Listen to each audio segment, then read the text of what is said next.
My dear students, doctor James Tyler Kent രചിച്ച lectures on homoeopathic materia medica എന്ന പുസ്തകത്തെ ആധാരമാക്കിയുള്ള ഈ പ്രോഗ്രാമിലേക്ക് നിങ്ങൾക്ക് ഏവർക്കും വീണ്ടും സ്വാഗതം. ഈ പരമ്പരയുടെ 363 എപ്പിസോഡിൽ കൽക്കേറിയ സിലിക്കേറ്റ എന്ന അധ്യായത്തിൻ്റെ 3-ാം ഭാഗമാണ് നമ്മൾ പരിഗണിക്കുന്നത്. പർട്ടിക്കുലർ സിംപ്റ്റംസാണ് അത് പറയുന്നത്, എങ്കിൽ പോലും വളരെ കൗതുകകരമായ ചില ലക്ഷണങ്ങൾ കൂടെ കാണാൻ പറ്റും.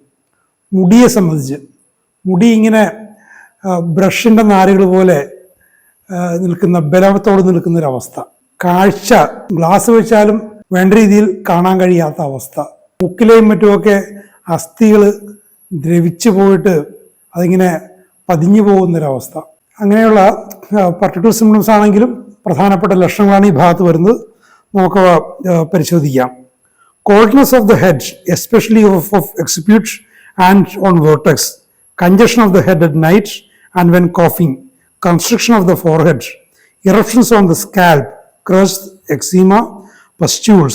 തലയിൽ തണുപ്പ്, വിശേഷിച്ചും തല പിൻഭാഗത്ത് താഴെയായിട്ട് ഉച്ചിയിൽ തണുത്ത അനുഭവം, രാത്രിയിൽ തല ഇങ്ങനെ വിങ്ങിയിരിക്കുന്ന പോലെ, ചുമക്കുന്ന സമയത്ത് അങ്ങനെ വിങ്ങിയിരിക്കുന്ന പോലെ, നെറ്റിയിലിങ്ങനെ ഇറുകിപ്പിടിച്ച് ഇരിക്കുന്ന പോലെ, നെറ്റിയിൽ തലയോട്ടിയിൽ പരുക്കൾ, കുരുക്കൾ, പൊറ്റ പിടിക്കുന്നു, പുഴുക്കടിയൊക്കെ ഉണ്ടായതുപോലെ.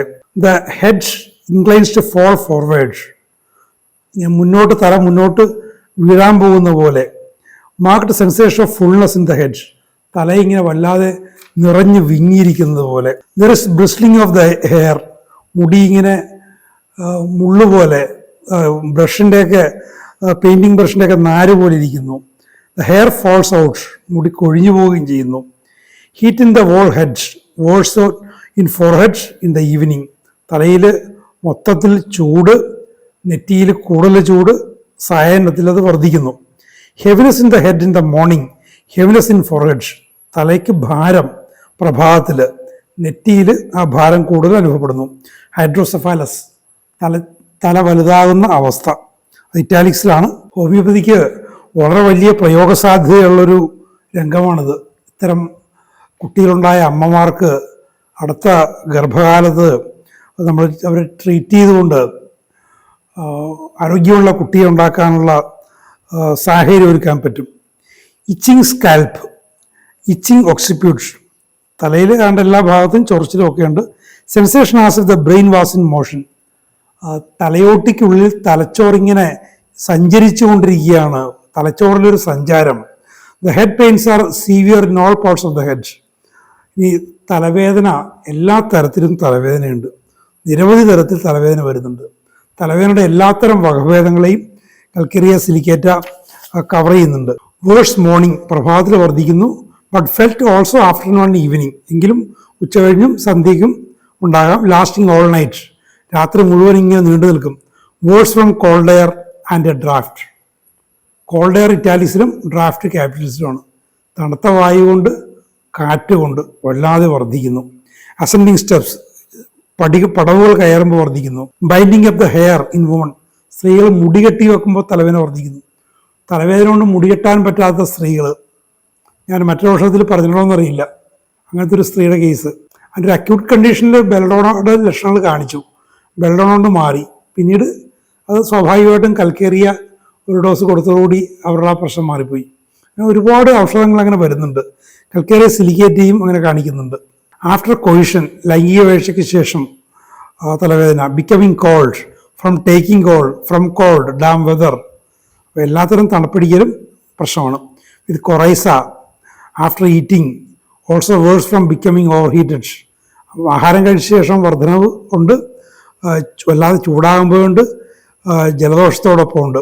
And during heat with hammering, ചൂടിൻ്റെ സമയത്ത്, തണുപ്പിൻ്റെ സമയത്തുണ്ട്, ചൂടിൻ്റെ സമയത്ത് തലയോട്ടിയിൽ ഇങ്ങനെ ചുറ്റിയൊക്കെ അടിക്കുന്ന പോലുള്ള വേദന. Worse from a jar, from light, ഇത് രണ്ട് ഇറ്റാലിക്സിലാണ്. ചെറിയൊരു കുലുക്കം കൊണ്ട് വർദ്ധിക്കുന്നു, പ്രകാശം കൊണ്ട് വർദ്ധിക്കുന്നു. മസ്റ്റ് ലൈ ഡൗൺ, കിടക്കണം ആൾ, കിടന്നാലേ ശമനമുള്ളൂ. Worse before and during menses, ആർത്തവകാലത്തും മുൻപും ഒക്കെ വർദ്ധിക്കുന്നു. ഫ്രം മെൻ്റൽ എക്സർഷൻ, അത് ഇറ്റാലിക്സിലാണ്. മാനസികമായ അധ്വാനം കൊണ്ട് തലവേദന വർദ്ധിക്കുന്നു. Worse from moving about the room, from moving the head, മുറിയിൽ അങ്ങനെ നടക്കുന്നത് കൊണ്ട്, തല അനക്കുന്നതുകൊണ്ടൊക്കെ തലവേദന വർദ്ധിക്കുന്നു. ഫ്രം നോയ്സ്, ശബ്ദം കൊണ്ട്. അപ്പോൾ പ്രകാശവും ശബ്ദം, ചലനം ഒക്കെ പ്രശ്നമാണ്. തണുപ്പ്, ചൂടും എല്ലാം പ്രശ്നമാണ്. The pain comes in paroxysms, പെട്ടെന്ന് ഇങ്ങനെ വന്നിട്ട് നിയന്ത്രിക്കാൻ പറ്റാത്ത തരത്തിൽ വേദന വരുന്നു. It cures periodical headaches that come every day or only once each week. ഒന്നെങ്കിൽ ഓരോ ദിവസവും ഒരു നിശ്ചിത സമയത്ത് വരുന്നു, അല്ലെങ്കിൽ ആഴ്ചയിൽ ഒരിക്കൽ വരുന്നു. അങ്ങനെ പീരിയോഡിസിറ്റിയുള്ള തലവേദനയും സുഖപ്പെടുത്തിയിട്ടുണ്ട്. പൾസേറ്റിംഗ് ഹെഡേക്ക്, വിങ്ങുന്ന പോലുള്ള തലവേദന. Pain is worse after sleep, ഉറക്കം കഴിഞ്ഞ് തലവേദന കൂടുന്നു. പൊതുവെ ഉറക്കം കൊണ്ട് ശമനം ഉണ്ടാകും, ആഹാരം കഴിക്കുന്നതുകൊണ്ട് ശമനം ഉണ്ടാകും. പക്ഷേ ഇവിടെ അതിലൊക്കെ വിരുദ്ധമായ അവസ്ഥയാണ്. തലവേദനയുടെ ഒരു നിരവധി വകഭേദങ്ങളെ കൽക്കരിയ സിലിക്കേരിയ കവർ ചെയ്യുന്നുണ്ട്. അവൻ്റെ ഒരു ജനറൽ കണ്ടീഷൻ അത് കവർ ചെയ്യുകയാണെങ്കിൽ അത് സുഖപ്പെടുത്തും. ഫ്രം സ്റ്റിമുലൻസ്, എന്തെങ്കിലും ലഹരി വസ്തുക്കൾ കഴിക്കുന്നതുകൊണ്ട്. സ്റ്റൂപ്പിംഗ് ആൻഡ് സ്റ്റെപ്പിംഗ് ഹെവിലി, മുന്നോട്ട് ആയുന്നതുകൊണ്ട് വല്ലാതെ അമർത്തി ചവിട്ടി നടക്കുമ്പോൾ. ആൻഡ് ഫ്രം ടേക്കിംഗ് ഹോൾ, തണുപ്പടിച്ചു കഴിഞ്ഞാൽ. ഹെഡേക്ക് ഫ്രം ഐ സ്ട്രെയിൻ, കണ്ണിൻ്റെ സ്ട്രെയിൻ കൊണ്ട്, വായന കൊണ്ട്, അങ്ങനെയൊക്കെ ആകാം. ഹെഡ് പെയിൻസ് ഫ്രം ടച്ച്, തലയിൽ സ്പർശിക്കും വേദന. വാക്കിംഗ്, വൈൻ, റൈറ്റിംഗ്, നടക്കുന്നതുകൊണ്ട് വീഞ്ഞ്, ചെറിയൊരു ലഹരി, എഴുതുന്നതുകൊണ്ടൊക്കെ തലവേദന. The pains extend to occiput and nape of the neck, തലയുടെ പിൻഭാഗത്തേക്കും കഴുത്തിൻ്റെ പിൻഭാഗത്തേക്കും ഒക്കെ ഈ വേദന പടരുന്നു. ഒരു ടീച്ചർക്ക്, ഞാൻ ആലപ്പുഴയിൽ താമസിക്കുമ്പോൾ ഇതൊക്കെ വായിച്ചുകൊണ്ടിരിക്കുന്ന സമയത്താണ്, ഒരു ട്യൂട്ടോറിയൽ കോളേജിൽ ഞാൻ പഠിപ്പിക്കുന്നുണ്ടായിരുന്നു. അവിടുത്തെ ഇത്തിരി മുതിർന്ന ഒരു അധ്യാപിക, എന്നവർക്ക് ഒരു 40 വയസ്സിന് മേലുണ്ട്. അവർക്ക് ഈ പറഞ്ഞ പോലെ തലവേദന, സ്പോണ്ടിലോസിസ്, തലവേദന വന്നിട്ട് കഴുത്തിലേക്ക് സ്പ്രെഡ് ചെയ്യുന്നുണ്ട്. ഒരുപാട് പ്രശ്നങ്ങളാണ്. ഞാൻ അവരുടെ അന്ന് ഒരു കൗതുകത്തിന് എന്ത് കേസ് കിട്ടിയാലും എടുക്കുന്ന ഒരു അവസ്ഥയാണ്. സൈലീഷ്യയാണ് കിട്ടിയത്. കൃത്യമാണ് സൈലീഷ്യ, അവരുടെ സ്വഭാവവും അവരുടെ ഭർത്താവും മക്കളും ഒക്കെ ആയിട്ടൊക്കെ ഞാൻ, ഒരു സഹോദരൻ എൻ്റെ സുഹൃത്തുണ്ടായിരുന്നു, അവരൊക്കെ സംസാരിച്ചു. കൃത്യം സൈലീഷ്യ കേസായിരുന്നു. വെറുതെ ബയോകെമിക്ക്, പൊട്ടൻസിയെ കുറിച്ചൊന്നും ചിന്തിച്ചു പോലുമില്ല. ബയോകെമിക്ക് 6X ഒരാഴ്ചയിൽ 1 or 2 ഒക്കെ വീതം കഴിച്ചോളാൻ പറഞ്ഞു. 3-4 ആഴ്ച, ഒരു മാസം കഷ്ടി കഴിക്കുന്നതിന് പിന്നെ അവരുടെ വേദനക്കൊക്കെ വലിയ ശമനം ഉണ്ടായി. കഴുത്ത് വേദന, അസ്ഥികൾ ദ്രവിച്ചു പോകും, അങ്ങനെയൊക്കെ പേടിയായിരുന്നു അവർക്ക്. അന്നൊക്കെ പരിശോധിക്കാൻ സൗകര്യങ്ങൾ കുറവായി. 89-ലാണ് പ്രശ്നം. ഞാനവിടുന്ന് പോരുന്നവരെ പിന്നെ അവർക്ക് പ്രശ്നമൊന്നും ഉണ്ടായിരുന്നില്ല. ഇവിടെ സൈലീഷ്യയും ഇവിടെ ഒരു എലമെൻ്റായിട്ട് ഇവിടെ വരുന്നുണ്ടല്ലോ. Aching deep in the brain, തലച്ചോറിൻ്റെ ഉള്ളിൽ, വളരെ ഉള്ളിൽ നൊമ്പരം. വിത്ത് പൾസേഷൻ ഓൺ മോഷൻ, ചെറിയ ചലനം കൊണ്ട് വിങ്ങുന്നു. Hard pain in forehead in the morning, പ്രഭാതത്തിൽ നെറ്റിയിൽ കടുത്ത വേദന.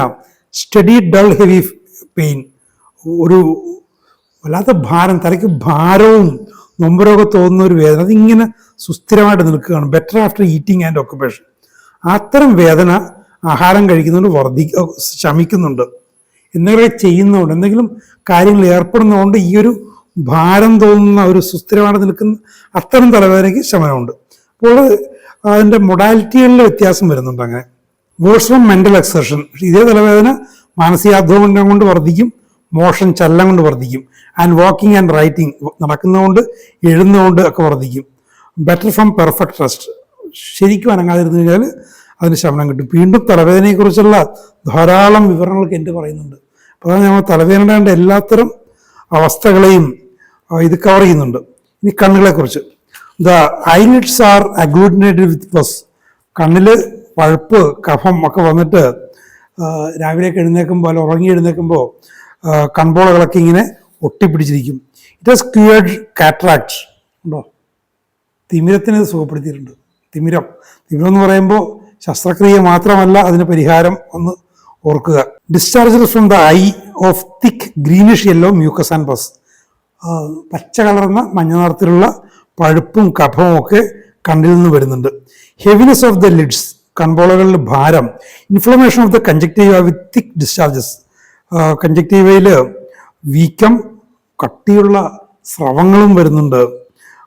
ഓൾസോ ഓഫ് ലിഡ്സ്, അത് കൺപോളകളിൽ നിന്നും ഇതേപോലെ ഉണ്ടാകാം. ഇഞ്ചക്റ്റഡ് ഡാർക്ക് വെയിൻസ്, ഇരുണ്ട കണ്ണിലെ രക്തക്കൊള്ളുകൾ ഇരുണ്ട നിറമാകുന്നു, അതിങ്ങനെ തള്ളി നിൽക്കുന്നു. ഇച്ചിങ് ഓഫ് ദ ഐസ്, കണ്ണിൽ ചൊറച്ചിൽ. Lacrimation open air, lacrimation of right eye with coryza, തുറസായ വായുവിൽ കണ്ണിൽ നിന്നും വെള്ളം വരുന്നു. വലത് കണ്ണിൽ ഈ ജലദോഷമൊക്കെ ഉണ്ടാകുമ്പോൾ വലത് കണ്ണിലും നിന്നും വെള്ളം ഒലിക്കുന്നു. It has create opacity of the cornea, കോർണിയയുടെ സുതാര്യത നഷ്ടപ്പെട്ടു പോകുന്നു, പ്രകാശം കിടക്കാൻ പറ്റാത്ത അവസ്ഥ വരുന്നു. Very severe pain in the eyes worse from light before and during a storm with redness. കണ്ണിൽ രൂക്ഷമായ വേദന പ്രകാശം കൊണ്ട് വർദ്ധിക്കുന്നു, ഒരു കൊടുങ്കാറ്റുണ്ടാകുന്നതിന് മുൻപും ആ സമയത്തും വർദ്ധിക്കുന്നു. വിത്ത് റെഡ്നെസ്, ഒപ്പം കണ്ണിൽ ചുവപ്പ് നിറമുണ്ട്. അപ്പോൾ തലവേദന, കണ്ണിൻ്റെ പ്രശ്നങ്ങൾ, കണ്ണിൻ്റെ ചുവപ്പ് നിറം എന്നൊക്കെ പറയുമ്പോൾ നമുക്ക് എന്തെങ്കിലുമൊക്കെ മുൻവിധി അനുസരിച്ച് കൊടുത്തു പോകാനുള്ള പ്രവണത ഉണ്ടാകും. ഞാൻ ആരെയും കുറ്റം പറയുന്നതല്ല, അങ്ങനെ ഉണ്ടായിട്ട് ഞാനൊക്കെ അതിൻ്റെ ഇരയായിട്ടുണ്ട്. ഞാൻ വല്ലാത്ത തലവേദനയായിട്ട് അലയുമ്പോൾ ഒരു സർക്കാർ ഡിസ്പെൻസറിയിൽ പോയി. ഞാനിതൊക്കെ വായിച്ച് തുടങ്ങിയിട്ടുണ്ട്. ഔഷധങ്ങളെ പേര് കേട്ടാൽ മനസ്സിലാവും. ബെൽഡോണ വണ്ണം ഡെയിലി കഴിച്ചോളാൻ പറഞ്ഞുകൊണ്ട് തന്നത്. ഒന്നും ചോദിച്ചില്ല, ഒരു കാര്യം ചോദിച്ചില്ല. സമാനമായ ലക്ഷണങ്ങൾ പല ഔഷധങ്ങളുണ്ടാകാം. അതുകൊണ്ടാണ് ടോട്ടാലിറ്റി എന്നുള്ള നിയമം അലംഘനീയമാണ് ഹോമിയോപ്പതിയിൽ എന്ന് പലപ്പോഴും കെൻഡ് തന്നെ ആവർത്തിച്ച് പറയുന്നുണ്ട്. The pains are burning, cutting, pressing as though stand in the eyes. പൊള്ളുന്ന വേദന, വെട്ടിമുറിക്കുന്ന വേദന, ഞെക്കുന്ന വേദന, കണ്ണിൽ മണ്ണ് വീണതുള്ള വേദന. സോർ, ബ്രൂയിസ്, സ്റ്റിച്ചിങ് ആൻഡ് ടിയറിങ്. കണ്ണിൽ എല്ലാ തരത്തിലുള്ള വേദനകളും നൊമ്പരങ്ങളും കുത്തലും ഒക്കെ ഉണ്ട്.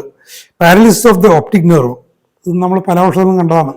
നേത്രനാടിയിലുള്ള തളർച്ച, നേത്രനാടി തളർച്ച, അത് വലിയ പ്രശ്നമാണ് പലർക്കും വലിയ പ്രശ്നമാണത്. ഫോട്ടോഫോബിയ, പ്രകാശത്തോട് സെൻസിറ്റീവ് ആണെന്ന് കണ്ടു, പ്രകാശത്ത് ഭയത്തോളം എത്തുന്നു, ഇറ്റാലിക്സിലാണ് photophobia. Pulsation the eyes and the pupils are contracted. കണ്ണിൽ വീക്കം, കൃഷ്ണമണികൾ വല്ലാതെ ചുരുങ്ങിപ്പോകുന്നു. മാർക്ക്ഡ് റെഡ്നെസ് ഇൻ ഐസ്, ആ കണ്ണിൻ്റെ വെള്ളയുടെ ഉൾഭാഗത്ത്, കൺപോളകളിൽ, കണ്ണിലെ രക്തക്കൊഴലുകളിൽ ഒക്കെ. സ്പോട്സ് ഓൺ ദ കോർണിയ, കോർണിയയിൽ പാടുകൾ ഉണ്ടാകുന്നു. Swollen lids, twitching of the lids, കൺപോളകൾ വിങ്ങിയിരിക്കുന്നു, അവിടെ വല്ലാത്ത വേദനയും വലിച്ചു കീറുന്ന പോലേക്ക്. It cured ulceration of the cornea, കോർണിയയിലെ വ്രണങ്ങളെ ഇത് സുഖപ്പെടുത്തിയിട്ടുണ്ട്. ദ ഐസ് ലുക്ക് വീക്ക്, കണ്ണ് ആകെ ക്ഷീണിച്ച പോലെ ഇരിക്കുന്നു. Colours before the eyes, spots, floating spots, dark colours. നോക്കുമ്പോൾ നിറങ്ങൾ കാണുന്നു, മുൻപിൽ നിറങ്ങൾ കാണുന്നു, പൊട്ടുകൾ കാണുന്നു, പൊട്ടുകളിങ്ങനെ വായുവിലിങ്ങനെ പൊന്തിക്കിടക്കുന്ന പോലെ ഇരുണ്ട നിറങ്ങൾ കാണുന്നു. ഡാസ്ലിംഗ്, ആയ കാഴ്ചകളിങ്ങനെ കിടന്നുണ്ട് ആടുന്ന് ഉലയുന്ന പോലെ. Cannot see to read with usual glasses, സാധാരണ ഗ്ലാസ്സുകൾ വെച്ചിട്ടും വായിക്കാൻ പറ്റുന്നില്ല. He thought he was going blind, അപ്പോൾ സ്വാഭാവികമായിട്ടും ചിന്തിക്കില്ലേ താൻ അന്ധനാകാൻ പോവുകയാണ്. അപ്പം അങ്ങനെയുള്ള അവസ്ഥകളൊക്കെ, ഇതൊക്കെ വലിയ കുഴപ്പങ്ങളുണ്ടാകുന്നു. പ്രത്യേകിച്ച് മുതിർന്ന ആളുകളിലൊക്കെ ഒരുപാട് പ്രശ്നങ്ങളുണ്ടാക്കുന്ന അവസ്ഥകളാണ് ഇതൊക്കെ. ഹൈപ്പർമെട്രോപ്പിയ, ദൂരക്കാഴ്ച, അടുത്ത് കാണാൻ പറ്റില്ല, ദൂരെ കാണാം. Exertion of vision causes headaches and many nervous symptoms. Flickering and ഫ്ലോഗി visions before the eyes, dimness of the vision, sparks before the eyes. കണ്ണുമായിട്ട് ബന്ധപ്പെട്ട് തന്നെ എന്തോ ഒരു ലക്ഷണങ്ങളാണ്. കണ്ണുകൊണ്ടൊന്ന് അധ്വാനിച്ചാൽ, ഒന്ന് ശ്രദ്ധ കേന്ദ്രീകരിക്കാൻ ശ്രമിച്ചാലൊക്കെ തലവേദന വരും. നാഡീ സംബന്ധമായ പ്രശ്നങ്ങൾ, കണ്ണു മുമ്പിലിങ്ങനെ പാറുന്ന പ്രകാശരേണുക്കൾ പോലെ, പുകയിലൂടെ കാണുന്ന പോലെ, മുടൽമഞ്ഞിലൂടെ കാണുന്ന പോലെ, കാഴ്ച മങ്ങിപ്പോകുന്നു, കണ്ണുമുന്നിലിങ്ങനെ തീപ്പൊരി പ്രകാശരേണുക്കൾ ഇങ്ങനെ ചിതറുന്ന പോലെ. From the ear there is offensive, purulent, thick, yellow and greenish yellow discharge, watery, offensive discharge, bloody, watery discharge. കാതിൽ നിന്നും എല്ലാ തരത്തിലുള്ള ഡിസ്ചാർജും ഉണ്ട്. രക്തം വരുന്നുണ്ട്, വെള്ളം പോലെ വരുന്നുണ്ട്, കട്ടിയായിട്ട് വരുന്നുണ്ട്, മഞ്ഞ നിറത്തിൽ, പച്ച നിറത്തിൽ, എല്ലാ തരത്തിലും പച്ചവെള്ളം പോലെയൊക്കെ വരുന്നുണ്ട്. ഫ്ലാപ്പിംഗ് ഇൻ ദ ഇയേഴ്സ്, ചെവിയിൽ ഇങ്ങനെ അടിക്കുന്ന പോലെ. ഒഫൻസീവ് ഡിസ്ചാർജ്, ദുർഗന്ധമുള്ള discharge. The ears are hot, ചെവി ചൂടായിരിക്കുന്നു. ഇച്ചിങ് ഡീപ്പ് ഇൻ ഇയേഴ്സ്, ചെവിയുടെ ഉൾഭാഗത്ത്, ചെവിയുടെ ആഴത്തിൽ ചൊറിച്ചിൽ. Noises in the ears, cracking the ears in with chewing, ചെവിയിൽ ശബ്ദങ്ങൾ, ചവക്കാൻ നേരത്ത് ചെവിയിൽ ഇങ്ങനെ എന്തൊക്കെ പൊട്ടുന്ന പോലുള്ള ശബ്ദം. ഫ്ലട്ടറിങ് ഇൻ ഇയേഴ്സ്, ഹമ്മിങ്, റിങ്ങിങ്, roaring and whistling ears, violent drawing, jerking, stitching, tearing pains ears. അപ്പോൾ ചെവിയിൽ എല്ലാത്തരം ശബ്ദങ്ങളുമുണ്ട്, വേദനകളൊക്കെ എല്ലാ തരത്തിലുണ്ട്, ഡിസ്ചാർജും എല്ലാ തരത്തിലും ചെവിയിലുണ്ട്. There is pulsation with and without pain, ചെവിയിൽ വിങ്ങൽ, വേദനയോടുകൂടി അല്ലാതെയും. Swelling inside with stopped feeling, ചെവിയുടെ അകത്ത് വീക്കം, ചെവി അടഞ്ഞിരിക്കുന്ന പോലെ. ഇൻക്രീസ് വാക്സ് ഇൻ ഇയേഴ്സ്, ചെവിയിൽ വാക്സ്, ചെവി പീള വല്ലാതെ വർദ്ധിക്കുന്നു. ടിച്ചിങ് in the ears, hearing first acute later impaired, ആദ്യം വേണ്ടാത്ത ശബ്ദങ്ങളൊക്കെ കേൾക്കും, പിന്നെ കേൾവി കുറയും. പർട്ടിക്കുലർ സിംറ്റംസ് ആണെങ്കിലും വളരെ പ്രധാനമാണെന്ന് ഞാൻ തുടക്കത്തിൽ പറഞ്ഞതിന് കാരണം ഇതാണ്. എല്ലാത്തരം വകഭേദങ്ങളെയും കൽക്കേറിയ സലിയേറ്റ അത് കവർ ചെയ്യുന്നു. It causes vicious catarrh of nose and posterior nares. അപ്പോൾ മൂക്കിലും തൊണ്ടയിൽ നിന്നൊക്കെയുള്ള ആ ഒരു കുഴലിനുമൊക്കെ വല്ലാതെയുള്ള വളരെ മോശമായ തരത്തിലുള്ള കഫത്തിൻ്റെ അവസ്ഥ ഉണ്ടാകുന്നു. Extend frontal sinus in tubercular constitutions. ക്ഷയരോഗത്തിൻ്റെ പ്രവണതയുള്ള ആ കോൺസ്റ്റിറ്റ്യൂഷണൽ ആളുകളിൽ ഈ ഒരവസ്ഥ നെറ്റിയിലെ മുൻഭാഗത്തെ മുഖത്ത് നെറ്റിയിലൊക്കെയുള്ള സൈനസുകളിലേക്ക് ഇത് പടരുന്നു. Chronic coryza with cough, coryza with discharges fluent in open air. ജലദോഷവും മറ്റുമൊക്കെ എല്ലാ തരത്തിലും ഉണ്ട്. ഒപ്പം ചുമയുണ്ട്. മൂക്കിൽ നിന്നും തുറസായ വായു വരുമ്പോൾ മൂക്കിൽ നിന്നുമൊക്കെ വല്ലാത്ത പച്ചവെള്ളം പോലെ പോകുന്നു. But patient feels better himself. അപ്പോൾ മൂക്കിൽ നിന്ന് സ്രവം ഉണ്ടാകുമ്പോൾ രോഗിക്ക് ഒരു ശാന്തി തോന്നുന്നു. It has cured many case of hay fever. നമ്മൾ ഹേ ഫീവറിനെ കുറിച്ച് നമ്മൾ പലതവണ പറഞ്ഞു കഴിഞ്ഞു. നമ്മളിപ്പോൾ അലർജി എന്നുള്ള ഒരു ഓമന പേര് കൊണ്ട് പറയുന്നൊരു കാര്യത്തിൻ്റെ പഴയൊരു പേരാണ് hay fever. Copious discharges in morning after rising. പ്രഭാതത്തിൽ ഉണർന്നേക്കുമ്പോൾ വല്ലാതെയുള്ള മൂക്കിൽ നിന്നുള്ള സ്രവങ്ങൾ വരുന്നു. Albuminous and shiny in the day time. പകൽ സമയത്താണെങ്കിൽ മുട്ടയുടെ വെള്ളയുടെ നിറത്തിൽ, പച്ച നിറത്തിൽ, നല്ല തിളങ്ങുന്ന നിറത്തിൽ അങ്ങനെയൊക്കെ വരും. Crust blown out of nose. മൂക്കിൽ നിന്ന് ചീറ്റുമ്പോൾ പൊട്ട ഇങ്ങനെ തെറിച്ചു പോകും. Hard crust, excoriating, greenish, offensive, purulent, thick and yellow or yellowish green, copious, bloody, thinner, watery discharges. മൂക്കിൽ നിന്നുള്ള സ്രവങ്ങളും എല്ലാ തരത്തിലും ഉണ്ടെന്ന് അർത്ഥം. എല്ലാ തരത്തിലും ഉണ്ട്. പൊറ്റ ഒക്കെ ഉണ്ട്. എപ്പിസ്റ്റാക്സിസ്, മൂക്കിൽ നിന്ന് രക്തവാർച്ചയുണ്ട്. ബ്രൈറ്റ് റെഡ് ബ്ലഡ്, നല്ല തിളങ്ങുന്ന നിറത്തിലുള്ള ചോര മൂക്കിൽ നിന്നിരിക്കുന്നു. ഓൺ ബ്ലോവിങ് നോസ്, മൂക്ക് ചീറ്റുമ്പോൾ ചോര വരുന്നു. Itching inside the nose, മൂക്കിൻ്റെ ഉള്ളിൽ ചൊറച്ചിൽ. Obstruction at night and in morning in on rising. രാത്രിയിലും പ്രഭാതത്തിൽ എഴുന്നേൽക്കുമ്പോഴും മൂക്ക് അടഞ്ഞിരിക്കുന്നു. It's a most useful remedy in ozaena. മൂക്കിലെ മറ്റുമൊക്കെ അസ്ഥിയും സ്ഥലങ്ങളും ഒക്കെ ദ്രവിച്ചു പോകുന്നൊരവസ്ഥ. Much pain high up in nose. മൂക്കിൻ്റെ ഉള്ളിൽ മേലെയായിട്ട് വല്ലാത്ത വേദന. ഇൻ റൂട്ട് ഓഫ് നോസ്, അതിൻ്റെ ആ ഭാഗത്ത് തന്നെ മൂക്കിൻ്റെ വേരെന്ന് പറയില്ലേ, അതിൻ്റെ അറ്റം അവിടെയൊക്കെ. Soreness inside the nose, stitching pains in nose, polypus in nose has been cured by this remedy. മൂക്കിൽ നിന്ന് എല്ലാത്തരം വേദനകളും സ്രവങ്ങളും മാത്രമല്ല മൂക്കിലെ ദശ വളർച്ചയെയും ഈ ഔഷധം സുഖപ്പെടുത്തിയിട്ടുണ്ട്. Sense of smell at first acute, later diminished and finally lost. അപ്പോൾ കേൾവിയുടെ കാര്യമൊക്കെ പറയുന്ന പോലെ തന്നെയാണ് ഗന്ധം. ആദ്യം വേണ്ടതും വേണ്ടാത്തതുമായിട്ടുള്ളതൊക്കെ അമിതമായിട്ട് മണം കിട്ടുന്നു, പിന്നെ കുറയുന്നു, പിന്നെ മണം തീരെ ഇല്ലാതാകുന്നു. ഈ അലർജിയുള്ള ആളുകൾക്കൊക്കെ സംഭവിക്കുന്ന കാര്യമാണത്. Sneezing, ulcerations nose, swelling of nose. മൂക്ക് എപ്പോഴും തുമ്മൽ, മൂക്കിൽ വ്രണങ്ങൾ, മൂക്കിൽ വീക്കം. അപ്പോൾ ഈ അലർജി പ്രശ്നങ്ങളെന്നൊക്കെ പറഞ്ഞ ആളുകൾക്കൊക്കെ ഇത് ഉപകരിക്കുന്നൊരു ഔഷധമാണിത്. ഇതേപോലെ വിലപ്പെട്ട പർട്ടിക്കുലർ ലക്ഷണങ്ങളാണെങ്കിലും വിലപ്പെട്ട അറിവുകൾ തുടർന്നും വരുന്നുണ്ട്. നമുക്ക് വഴിയെ കേൾക്കാം. Thank you very much for watching.